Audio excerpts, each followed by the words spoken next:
네, 우리 2021년 새해 첫 달 교회 공동체가 무엇인지 시리즈로 말씀을 나누고 있습니다. 하나님께서는 이 땅 가운데 수많은 교회를 세우셨어요. 하나님께서 이 땅 가운데 우리 바움교회를 그리고 수많은 교회를 세우신 목적이 무엇일까요? 그 목적은 하나님의 꿈을 이루기 위해서라고 말씀을 드렸습니다. 자, 하나님의 꿈은 그러면 무엇일까요? 모든 족속이, 모든 열방이 하나님께 나와 경배하고 예배하는 것, 그것이 하나님의 꿈이라 말씀드렸습니다. 자, 그러면 하나님께서 기뻐 받으시는 그 참된 예배가 무엇일까요? 모든 민족 열방이 나와서 예배하기를 원하시는 게 하나님의 꿈이시는데 기뻐 받으시는 예배가 있으실 거 아니에요. 그 기뻐 받으시는 예배는 무엇입니까?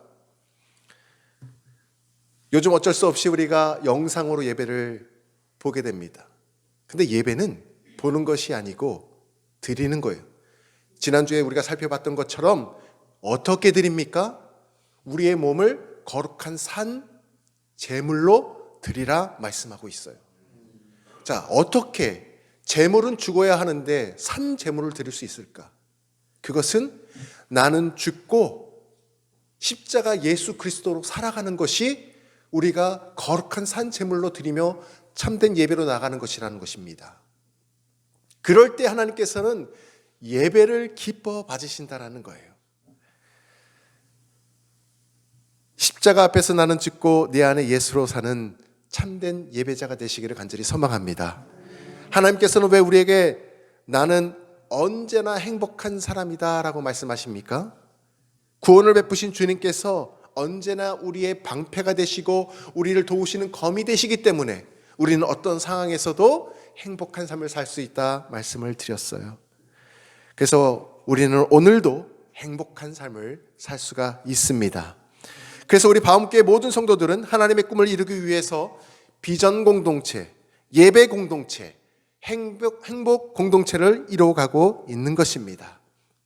그렇다면 오늘 주시는 말씀을 통해서 하나님께서 또한 우리 바움교회를 향하여 최우선으로 원하시는 것이 무엇인지 함께 말씀을 나누고자 합니다. 예수 믿고 구원받은 성도들이 바움교회에 나와 먼저 많은 시간과 열정을 투자하며 봉사할 수 있을 거예요. 그걸 하나님이 원하실까요? 최우선적으로 원하실까요? 예수 믿은 우리가 교회에 나와서 성도들 간에 서로 교제하고 친교를 할 수 있습니다. 하나님이 그것을 최우선적으로 원하실까요? 또 예수 믿은 우리가 말씀 훈련에 정말 많은 시간을 할애해서 영적으로 성숙해 가는 것, 우리가 그런 노력을 드릴 수가 있죠. 근데 하나님께서 그것을 최우선적으로 원하실까요? 이러한 수많은 교회의 기능들이 있죠. 정말 중요합니다. 교회는 이처럼 다양한 사역들을 펼쳐 나가야 합니다. 그런데 하나님께서는 최우선적으로 이러한 사역들을 원하시는 것이 아니에요. 자, 그렇다면 하나님께서 가장 최우선적으로 교회에 원하시는 것이 무엇일까요? 그것은 이것입니다. 십자가 은혜의 공동체를 먼저 세워가라는 거예요. 예수님이 짊어지신 십자가는 사랑의 최정점입니다. 믿으시면 아멘 하시기 바라요. 최정점이에요. 사랑의 클라이막스입니다. 최고의 사랑이 됩니다. 하나님께서는 죄로 인해 영원히 죽을 수밖에 없는 우리를 구원하시기 위해서 하나밖에 없는 독생자 아들 예수 그리스도를 이 땅 가운데 보내어 주셨습니다. 그리고 예수님은 이 십자가에서 우리를 위해 모든 형벌을 대신 지시고 죽으시기 위해 십자가에 달리셨어요. 머리에는 가시면류관을 쓰셨습니다. 손과 발에는 18cm나 되는 대못이 팔목, 손목에 박히셨습니다. 옆구리에는 깊은 창에 찔린 흔적이 있고 그것을 통해서 온몸에 피와 물을 다 쏟아내셔야만 했습니다. 십자가상에서 예수님이 무엇이라 말씀하셨습니까? 엘리 엘리 라마 사박다니, 나의 하나님 어찌하여 나를 버리셨나이까 말씀하셨습니다. 예수님은 하나님으로부터 거부당하시고 제자들로부터 버림받으셨지만 십자가에서 모든 것을 바꾸어 주셨습니다. 그것이 그분의 사랑입니다. 그러므로 이 십자가는 하나님의 은혜가 됩니다. 우리 모두 예수님이 짊어지신 이 십자가 은혜 앞에 온전히 감사하고 감격해야 하는 것입니다. 저 여러분이 매일매일 같이 십자가 앞에 서서 우리의 삶을 은혜로 감싸주시는 하나님 앞에 감사하고 감격함으로 나갈 수 있기를 간절히 소망합니다. 자, 그렇다면 이렇게 엄청난 은혜를 받는 그때 그 순간 우리는 어떠한 삶을 살고 있었나요? 십자가의 은혜를 내가 제일 처음 받았을 때, 하나님의 놀라운 은혜를 내가 깨닫게 되었을 때 우리는 어떤 상황 가운데 살아가고 있었습니까? 오늘 주시는 말씀 6절에서 그 해답을 얻을 수가 있습니다. 보십시오. 우리가 아직 연약할 때에 기약대로 그리스도께서 경건하지 않은 자를 위하여 죽으셨도다. 예수님께서 우리를 구원하시고자 여러분 각자를 찾아오셨을 때는 우리가 하나님께 나아가 참된 예배를 드리던 때가 아니었습니다. 우리는 아직도 연약하여서 죄 가운데, 죄의 유혹 가운데 살아가고 있었을 때에 주님께서는 여러분 각자를 찾아오셨더라는 거예요. 성경은 그런 우리를 이렇게 표현합니다. 우리가 아직 연약할 때에. 연약하다는 뜻이 무엇일까요? 내 힘으로는 아무것도 할 수 없을 때가 연약할 때입니다. 스스로 고침받을 수 없을 때입니다. 스스로 교만하여서 넘어져 있을 때입니다. 스스로 죄의 유혹을 이기지 못해서 구렁텅이에 빠져 있을 때입니다. 스스로 죄의 문제를 해결하지 못할 때가 바로 연약할 때입니다. 바로 그때 예수님께서는 저와 여러분을 찾아오셨습니다. 이런 우리의 상황을 로마서 3장에서는 이렇게 표현하고 있습니다. 의인은 없나니 하나도 없도다. 모두가 악하여져서 선을 행하지 아니하고 그 입에는 저주와 악독이 가득하고 그 발은 피를 흘리는데 빠른지라. 파멸과 고생이 그 길에 있어 평강의 길을 알지 못하였고 하나님을 두려워하지 않더라. 연약할 때 우리의 모습을 이렇게 말씀해주고 있습니다. 하나님을 찾는 자도 없을 뿐더러 하나님을 두려워하지도 않는다라고 선포하고 있습니다. 바로 그때에 예수님께서 나를 찾아오셨습니다. 찾아오셔서 십자가에서 자신의 목숨을 바치셨습니다. 우리가 아직 연약할 때입니다. 그런데 세상은 어떻습니까? 하나님의 방법과는 정반대의 방법입니다. 세상 사람들은 강한 사람들을 좋아해요. 능력 있는 사람들을 좋아합니다. 실력 있는 사람들을 좋아합니다. 그런 사람들을 추종하고 따릅니다. 그런 사람들을 주목해서 바라봅니다. 그런 사람들을 우르르 쫓아다닙니다. 그러나 연약한 사람들은, 볼품없는 사람들은, 약하고 능력 없고 실력 없는 사람들은 세상에서 거들떠보지도 않습니다. 아무도 찾아오지 않습니다. 지난 목요일에 10대 아이돌 가수를 뽑는 그런 프로그램이 종영을 했어요. 캡틴이라는 오디션 프로그램이었는데 최종 우승자를 배출하는 프로그램 마지막 그 시상식을 하고 끝을 맺었습니다. 근데 1등에게는요 1,000만 원의 상금하고 아이돌 가수가 될 수 있는 기회가 주어지더라고요. 그런데 그 장면을 제가 봤는데 바로 옆에 서 있는 2등에게는 어떤 언급이 없어요. 시상금이 얼마인지, 어떤 기회가 주어지는지 노코멘트입니다. 그리고 서로 포옹하고 박수해주고 끝나더라고요. 이게 바로 세상 아니겠습니까? 지금은 종영이 되었지만 한류 시대 대표적인 오디션 프로그램 하면은 K-팝 스타가 있어요. 근데 오늘 우리 아이들도 K-팝 스타 재밌었다고 얘기를 하더라고요. K-팝 스타 정말 인기가 많았죠. 전 세계적으로 이 K-팝 시리즈가 1편, 2편, 3편, 4편, 5편, 6편까지 가더라고요. 근데 이 K-팝 스타에 한번 시리즈가 딱 시작하면 전 세계에서, 해외에서까지 수백만 명이 여기를 지원을 해요. 오디션을 지원합니다. 해외에서도 오디션을 보고 최종 합격하면 한국에 들어와서 또 최종적으로 오디션을 보게 되더라고요. 장장 6개월이 걸리는 대장정을 펼치게 됩니다. 그래서 막 가을에 시작했다. 그 다음에 막 봄 늦게 여름 초여름에 끝나고 막 그러더라고요. 자, 이렇게 한류와 케이팝 인기 때문에 전 세계에서 수백만 명이 여기에 나오게 됩니다. 최종 우승을 위해서는요, 수백만 명 대 한 명이에요. 이걸 겨루기 위해서 경쟁을 펼칩니다. 그 많은 사람들 중에서 가장 노래 잘하고 가장 춤을 잘 추고 가장 외모가 예쁘고 화려한 사람들, 단 한 사람만 뽑히게 되는 거예요. 그 사람은 어떻게 될까요? 바로 그 다음날 톱 지면에 기사화되고 아이돌 우상이 되어버립니다. 자, 그런데 그 나머지 사람들 어떻게 될까요? 수백만 명 지원했던 사람들, 순위권에 들지 못한 사람들, 예선까지는 올라왔지만 본선에 탈락한 사람들, 모두의 기억 속에 사라집니다. 심지어는 전 세계에서 올림픽이라든지 세계선수권대회에서 은메달 딴 선수조차 우리는 기억하지 못합니다. 이와 같이 세상은 강한 사람, 능력 있는 사람, 실력 있는 사람만 갈채와 헌애를 보내고서 연약한 사람들은 거들떠보지도 않습니다. 왜 그럴까요? 세상은 왜 그럴까요? 세상은요, 연약한 사람들에게 나의 관심을, 나의 시간을, 나의 물질을 투자하는 것은 아무런 가치가 없다고 생각하기 때문에 그렇습니다. 그러나 하나님은 그러하지 않으십니다. 우리가 강하고 능력 있고 실력 있게 살아갈 때 찾아오신 것이 아니라 우리가 연약할 때에 우리를 찾아오셨습니다. 할렐루야! 투자할 가치 전혀 없었죠.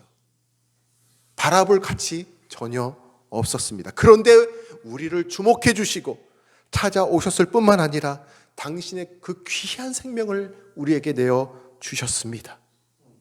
나를 살리기 위해 독생자 아들 예수님이 십자가에서 죽기까지 우리를 사랑해 주셨습니다. 이것을 십자가는 하나님의 은혜입니다 라고 말하는 거예요. 2001년 9월 11일 미국에서 어떤 사건이 있었습니까? 9.11 테러 사건이 있었죠.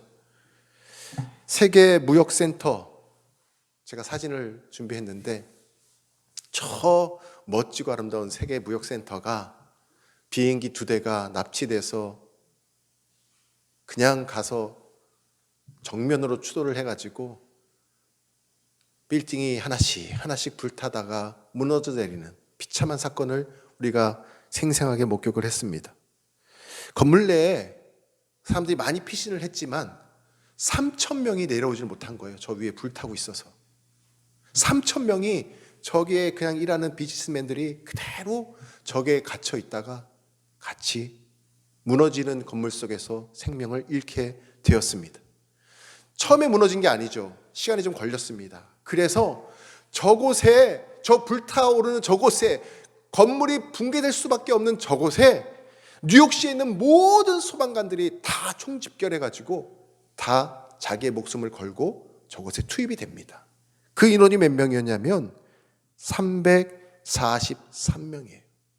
343명이 저곳에 투입이 된, 그러나 너무나 안타깝게도 저 건물과 함께 3,000명의 사람들과 함께 무너진 잔해 속에서 343명은 다 순직하게 됩니다. 제가 2004년도에 기회가 있어서 뉴욕을 방문했다가 저 무너진 자리를 갔는데 너무나 인상 깊은 게 뭐냐면 그 잔해들을 다 치웠지 않습니까? 그런데 그 잔해 속에 그 기둥과 같은 역할을 하던 철골 구조가 십자가로 저렇게 그대로 보존되어서 기념비로 세워져 있는 거예요. 십자가 기념비. 저거에서 목숨을 잃은 3,000명의 시민들, 그리고 부상당한 6,000명, 그리고 순직한 343명과 100여 명의 경찰관들을 기념하기 위해서 저 십자가 기념비를 세운 거예요. 미국이란 나라가, 미국 시민들은 십자가의 은혜와 사랑이 이곳에 흐르기를 그들이 간절히 바라고 있구나. 제가 그때 그것을 느낄 수가 있었습니다. 순직한 소방관들 343명이라고 말씀드렸죠. 저 다음 날 뉴욕에서 그 신문 기사에 탑으로 제1면에 뭐라고 나왔냐면 히어로라고 나왔어요. 343명이 순직하게 되었는데 그들은 모두 우리의 영웅입니다. 미국 사람들은 오늘날까지도 그 343명의 소방관들을 기리고 있고요. 그들을 계속 영웅으로 추모하고 있습니다. 그럴 수밖에 없겠죠. 왜요? 다른 사람들의 생명을 살리기 위해서 자기의 목숨을 희생했기 때문에 그렇습니다. 여기에 제가 한 가지 가정을 한번 해보겠습니다. 저 세계무역센터 건물 안에 수많은 사람들이 빠져나오지 못했죠. 자, 그런데 그 안에 인간과 함께 살아가는 사람들이 예를 들어서 3,000명의 사람들이 다 빠져나갔다고 가정을 해보세요. 그래서 건물이 비어 있어요. 자, 그런데 거기에 인간과 함께 살아가는 생명체가 있어. 그게 뭐냐면 좀벌레예요. 바퀴벌레예요. 벼룩이 있어요. 같이 기생하는. 근데 그 해충들을 살리기 위해서 343명의 소방관들이 투입이 되었다가 건물이 붕괴되어서 해충과 함께 모두가 다 죽었다고 한다면 그 다음날 뉴욕 신문 1면에 뭐라고 기사가 날까요? 영웅이라고 날까요? 아니요. 스투피드라고 나올 것 같아요. 어리석은 사람들. 가치가 하나도 없는 일에 그들의 소중한 생명을 잃었기 때문에 그렇습니다. 어떤 사람이 벌레를 위해서 자신의 목숨을 걸겠습니까? 있을 수가 없죠. 이것처럼 바보스럽게 웃긴 이야기가 없을 거예요. 그런데 이것보다 훨씬 더 웃긴 이야기를 들려드리고 싶습니다. 온 우주를 창조하신 만왕의 왕 되신 그분께서, 이 세상의 주관자여 통치자이신 그분께서 벌레만도 못한 우리를 살리기 위해 십자가에서 대신 죽으셨습니다. 자신의 목숨을 십자가에서 바치셨습니다. 너무 우습지 않나요? 세상에 어찌 이런 일이 발생할 수 있겠습니까? 이것보다 더 어이없는 일이 어찌 있겠습니까? 말도 안 되는 행동입니다. 이 은혜와 이 사랑을 어떻게 설명할 수 있겠습니까? 하나님 아들 예수 그리스도께서 벌레만도 못한 추악한 죄인을 위해 죽으셨습니다. 우리가 아직 죄인 되었을 때에 하나님을 모르고 하나님을 두려워하지도 않고 죄의 유혹 가운데 빠져 있을 때에, 그래서 우리의 힘으로는 아무것도 할 수 없는 그때에, 무가치하고 무의미한 삶을 살아가던 바로 그때에 하나님의 아들이 이 땅 가운데 오셔서 자신의 목숨을 내어 주셨습니다. 우리와 같이 연약한 죄인을 살리기 위해서 값진 희생을 치르신 것입니다. 이것을 어떻게 우리가 설명할 수 있겠습니까? 이것을 성경은 십자가 은혜다 말씀하고 있습니다. 성경 말씀뿐만 아니라 찬송가도 마찬가지죠. 오늘 우리가 부른 찬송가 305장의 제목, 나 같은 죄인 살리신, 이 찬송가의 영어 제목은 이것입니다. Amazing Grace, 놀라운 은혜. 우리는 하나님의 놀라운 은혜를 입은 사람들입니다. 십자가의 은혜로 말미암아 우리는 구원을 받았고 오늘 이 자리에 하나님의 백성으로, 하나님의 자녀로 서 있게 된 것입니다. 이 모든 것은 오직 십자가 은혜 가운데 가능하게 된 것입니다. 십자가가 우리에게 선포해주고 있습니다. 이 은혜 앞에서 우리는 어떤 위기가 찾아온다 할지라도 늘 감사와 감격 속에 살아야 하는 것입니다.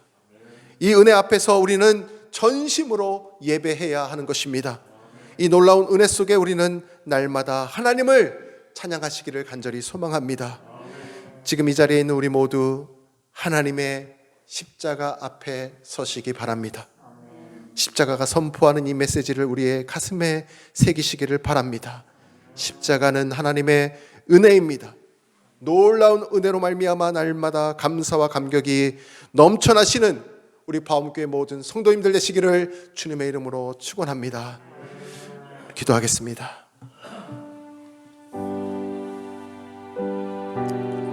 사랑하는 성도 여러분, 하나님의 십자가 앞에서 저와 여러분은 어떤 말을 더 할 수 있습니까? 우리는 아직 연약할 때입니다. 우리가 아직 죄인 되었을 때입니다. 나 같은 죄인을 살리신 놀라운 은혜입니다. 그 십자가가 있기에 오늘 우리는 이 자리에 나와 예배할 수 있습니다. 오 주님, 날 위하여 십자가 지신 주님의 은혜의 날마다 감사한 삶 살게 하여 주옵소서. 대속하신 주님의 은혜의 날마다 찬양 드리는 삶 살게 하여 주옵소서. 기도하겠습니다. 아버지 하나님 감사합니다. 아버지 하나님 감사합니다. 하나님을 찬양합니다. 하나님을 경배합니다. 만왕의 왕 되신 그분께서 벌레만도 못한 저를 위하여, 우리를 위하여 이 땅에 오시고 십자가에서 피 흘려 죽으셨습니다. 어찌 연약한 우리를 위하여, 죄의 유혹 가운데 있는 우리를 위하여, 스스로 죄의 문제를 해결할 수 없는 우리를 위하여 이 땅에 오셨습니까? 이것을 어찌 설명할 수 있겠습니까? 하나님, 성경이 말하는 십자가의 놀라운 은혜가 우리의 삶에, 우리의 마음판에 새겨지기를 원합니다. 날마다 그로 인하여 감사와 감격하며 살기를 원합니다. 하나님, 어떤 상황 속에서도 코로나가 끝나지 않더라도, 하나님 아직 살림 예배를 드리지 못한다 할지라도 우리 마음 가운데 감사와 감격이 넘쳐나게 하여 주옵소서. 하나님, 우리 파운교회 모든 공동체 지체들이 이 십자가 은혜의 공동체를 이뤄갈 수 있도록 도와주옵소서. 모일 때마다 십자가 앞에 감사하게 하시고, 모일 때마다 십자가를 증거하는 삶을 살아갈 수 있도록 은혜를 베풀어 주옵소서. 하나님, 십자가 그 놀라운 은혜 앞에 우리는 더 이상 할 말이 없습니다. 그저 감격할 뿐이며 감사할 뿐입니다. 이 십자가의 놀라운 은혜에 사로잡힌 바움교회 공동체가 되게 하여 주옵소서. 모든 성도들이 모일 때마다 주의 은혜에 감격하는 은혜 공동체가 되게 하여 주옵소서. 우리를 죽기까지 사랑하시는 예수님의 이름으로 기도합니다. 아멘.